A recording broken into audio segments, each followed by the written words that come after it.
जी, अस्सलाम वालेकुम नाज़रीन। ब्रेकिंग न्यूज़ विद ओन शराजी के एक और अहम एपिसोड में आपका होस्ट ओन शराजी आज खिदमत। नाज़रीन, 3 अहम मौज़ू हैं जिन पे हम बात करने जा रहे हैं। सबसे पहले तो चीफ जस्टिस ऑफ पाकिस्तान ने 5 रुकनी बेंच बनाया है। कल 11 बजे वो समाअत कर रहा है। ऑडियो लीक्स के हवाले से जो कमीशन बना है, इस बेंच में फिर वही हम ख्याल जजेस चीफ साहब क्यों नहीं सोच रहे कि वो जुडिशरी को नुकसान पहुंचा रहे हैं, और जिस परसेप्शन बन चुकी है और जिस तरह का वो बेंच बनाते हैं, वही मुनीब अख्तर, वही साथ में जाजुल एहसन, तो इससे कितना नुकसान होगा, इस पे बात करेंगे। क्यों ऐसा बेंच बनाया जाता है?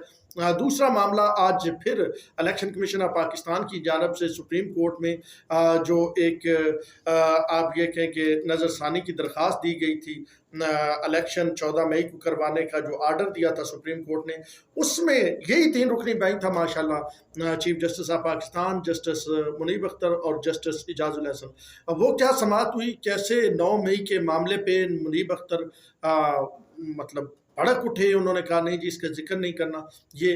और तीसरा अहम मामला जो दूसरे नंबर पे 12, ये मैं डिस्कस करूंगा, जो अभी तीसरा बता रहा हूँ कि आज यौम तकरीम शोहदा मनाया गया, और उसमें एक बार फिर जनरल कमर जावेद बाजवा की वो क्या कहते हैं कि तकरीब रहनुमाई हुई। जनरल कमर जावेद बाजवा जो शायद मेतला के इंटरव्यूज जो सामने आए थे और जनरल बाजवा ने उसका इनकार किया था, उसके बाद थोड़ा सा जो है वो बैकग्राउंड में चले गए थे। एक बार फिर वो टाई शाई लगाए, कोट शोट पहने, ये भी एक साइलेंट पैगाम दिया गया। एक चीफ जस्टिस साहब कहते थे कि मैंने मुज़ाहिर अली अकबर नकवी को बेंच में शामिल करके खामोश पैगाम दिया है। आज खामोश पैगाम कहीं और से भी आया है। तो ये 3 मौजूद हैं जिन पे बात करेंगे, लेकिन सबसे पहले बात हम करेंगे ऑडियो लीक्स कमीशन के हवाले से, जो 5 रुकनी लार्जर बेंच बनाया गया है। ऑडियो लीक्स कमीशन इस वक्त 3 मोअज़्ज़ज़ जजेस उन पर मुश्तमिल है, और इसकी सरबराही सुप्रीम कोर्ट के सीनियर तरीन जज चीफ जस्टिस ऑफ पाकिस्तान के बाद और मुस्तकबिल में पाकिस्तान के चीफ जस्टिस बनने वाले जस्टिस काजी फाइज ईसा कर रहे हैं। उनके साथ जो मेंबर है, एक मेंबर बलोचिस्तान की चीफ जस्टिस है और दूसरे इस्लामाबाद की चीफ जस्टिस है। यानी ये 3 रुकनी बेंच है, 3 रुकनी कमीशन है, और इस कमीशन ने अपना काम शुरू कर दिया है। और इस कमीशन ने जो पहली मीटिंग की है, उसमें कुछ SOPs इसने तय किए, वो हम आपके सामने पहले वीलॉग में ला चुके हैं। आप ज़रा अगर जानना चाहते हैं तो वो वीलॉग देख लीजिएगा। और उसके बाद इस कमीशन ने ओपन हियरिंग की बात की, और फिर 4 शख्सियात को बाकायदा तौर पर नोटिस जारी हो चुके हैं। पंजाब फॉरेंसिक लेबॉर्ट्री से फॉरेंसिक करवाया जा रहा है इन ऑडियोज़ का, और उन 4 अफराद में तकरीबन 12 ऑडियोज़ है इब्तदाई तौर पे जो बताया गया।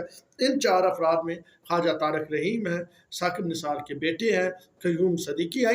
ये वो लोग हैं जिनको नोटिस हो चुका है। अच्छा, नोटिस कब का हुआ है? नोटिस 27 तारीख का हुआ है। और ये समाअत कब लगी है?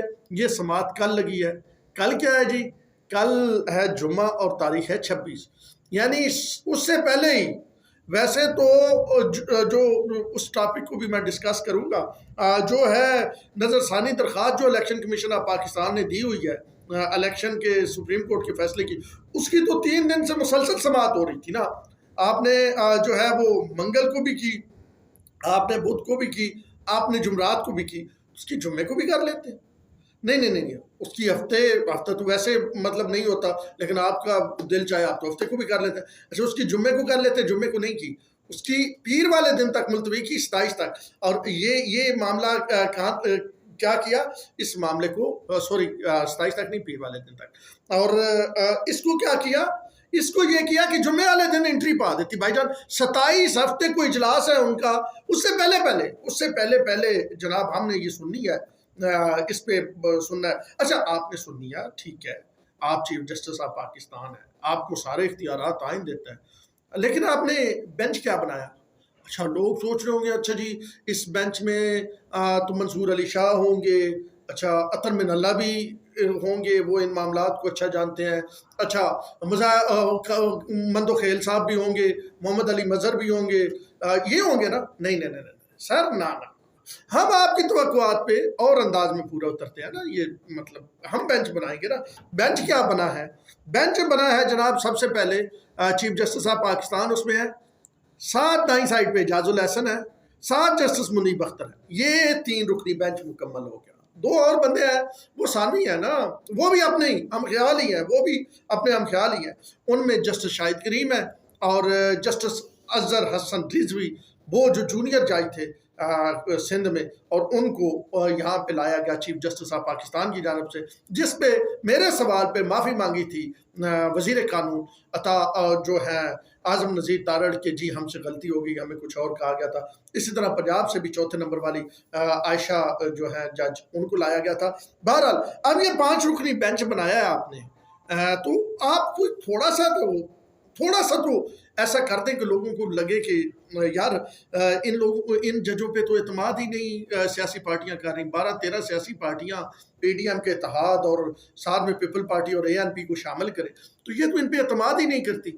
और इनके 3 जो जजेस हैं, यानी चीफ जस्टिस मुनीब अख्तर और उनके साथ जो है एजाजुल हसन, इनके तो 40 से ज़्यादा बेंच बन चुके हैं। और इनमें से नून लीग क्लेम ये करती है, नून लीग का क्लेम आप तक पहुँचा रहा हूँ कि 99% फैसले नून लीग के खिलाफ आए। तो यही बेंच 3 रुकनी वो केसेस सुन रहा है नजरसानी वाले। अच्छा, इस बेंच के ही है कि एजाजुल हसन मुजाहिर अली अकबर नकवी के साथ बैठ के सो मोटो का कहते हैं, और फिर उन्हें बेंच में शामिल भी कर लिया जाता है। वो बेंच से अलग भी होते हैं, फिर रिकंस्टिट्यूट होता है, शामिल भी कर लिया जाता है। और वही मतलब आप सुप्रीम कोर्ट ऑफ पाकिस्तान में 15 जजेस इस वक्त चीफ जस्टिस ऑफ पाकिस्तान साहब काम कर रहे हैं, तो मतलब ये ही वो जजेस हैं जो सिर्फ कानून जानते हैं, ये ही वो जजेस हैं जो आइन जानते हैं। तो क्यों नहीं आप बाकी जजेस को आप मतलब ये इतना मामला नहीं है कि इस पे फुल कोर्ट बना दी जाए, लेकिन इलेक्शन वाला मामला तो इतना था, उस पर तो फुल कोर्ट बनती थी, आपने उस पर भी फुल कोर्ट नहीं बनाई।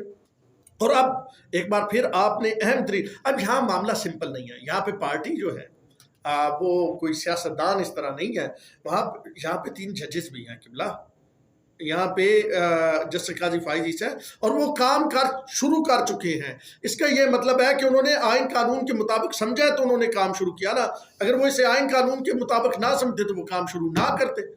तो जस्टिस अतर मिनल और जस्टिस फाइज ईसा, जस्टिस आमर फारूक, ये जो इस्लामाबाद के और जो बलोचिस्तान हाई कोर्ट की चीफ जस्टिस है, ये समझते थे कि ये आईनी काम हुआ है तो इन्होंने काम शुरू किया है। तो अब इन्होंने काम जब प्रोसीडिंग शुरू कर दी, तो अब आपको मतलब होशियारी आ रही है, मतलब एक्टिव हो रहे हैं, मतलब पंजाबी कहते हैं ना होशियारी आना, होशियार हो जाना, उर्दू में होशियारी आना, एक्टिव, कोई नॉन पार्लिमानी लफ्ज़ नहीं है।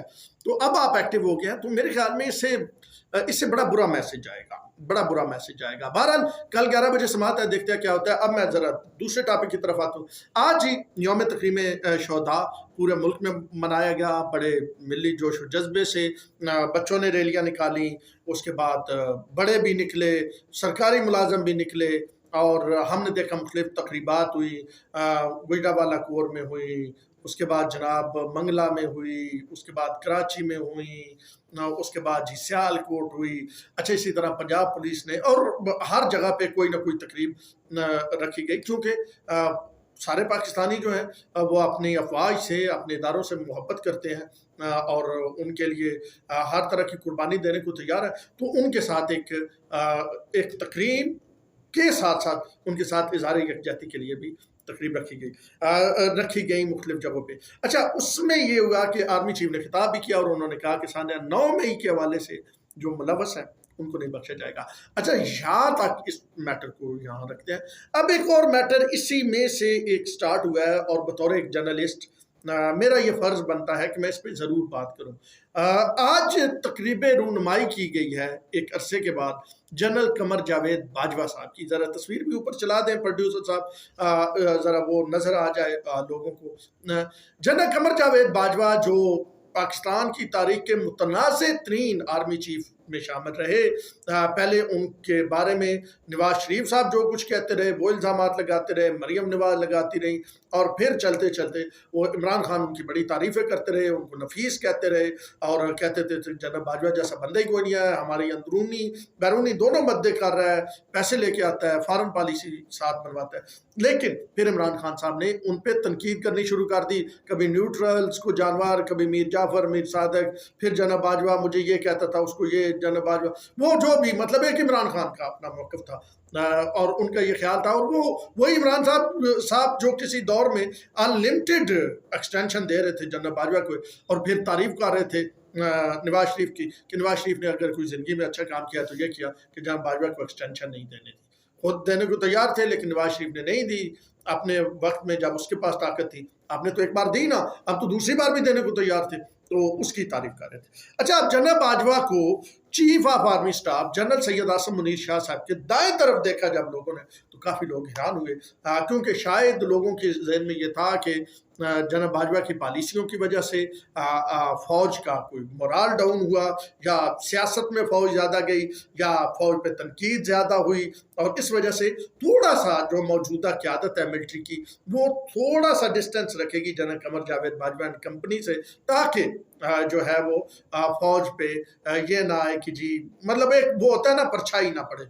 तो लेकिन उसके बरअक्स हमने देखा आज जनरल बाजवा बेहतरीन सूट महंगा पहन के, टाई शाई लगा के, बालों को वो क्या क्या बालों को दे के जोर, और वो क्या है, ऑल इज वेल।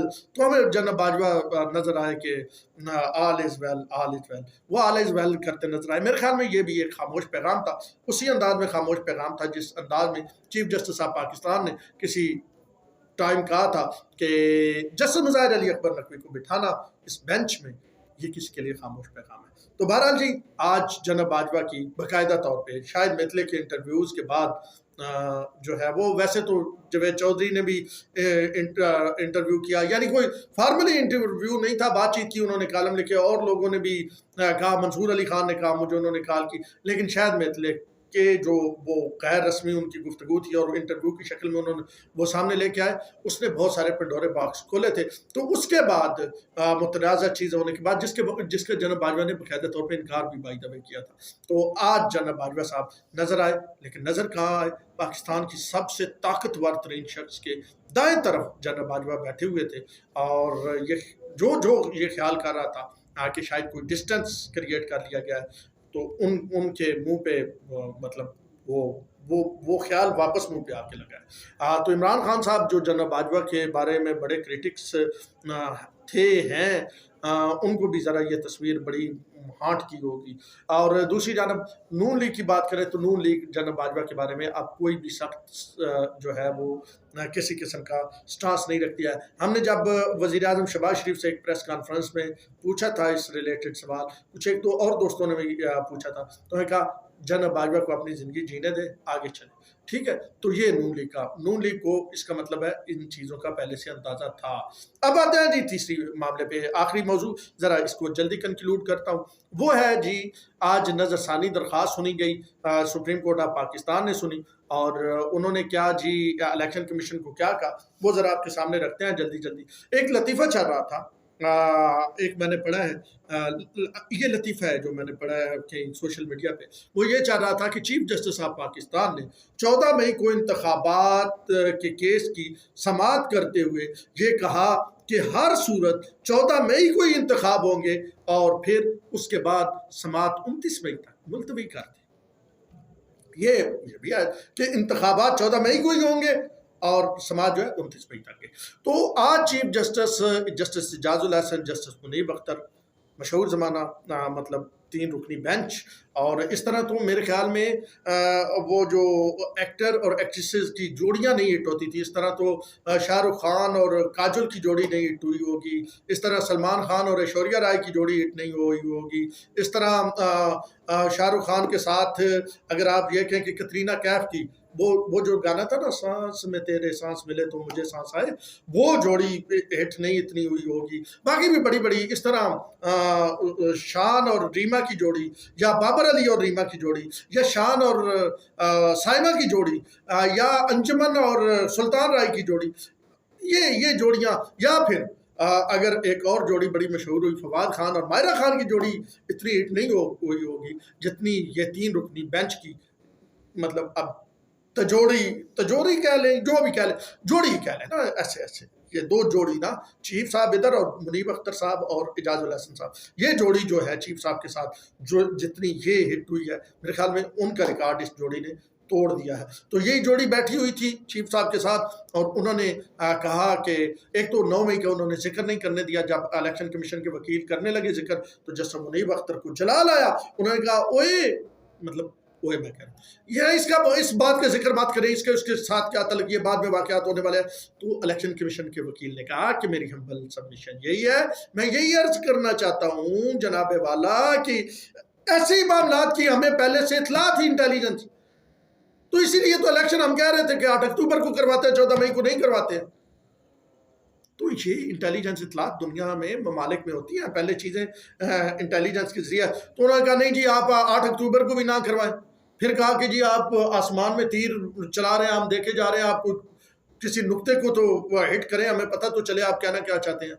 अच्छा फिर थोड़ा जब दबाया शबाया गया, कहा गया कि जी आप 21 अरब आप में जान ही नहीं है, इलेक्शन कमीशन अपना आईनी वो क्या कहते हैं ताकत देखे और आपको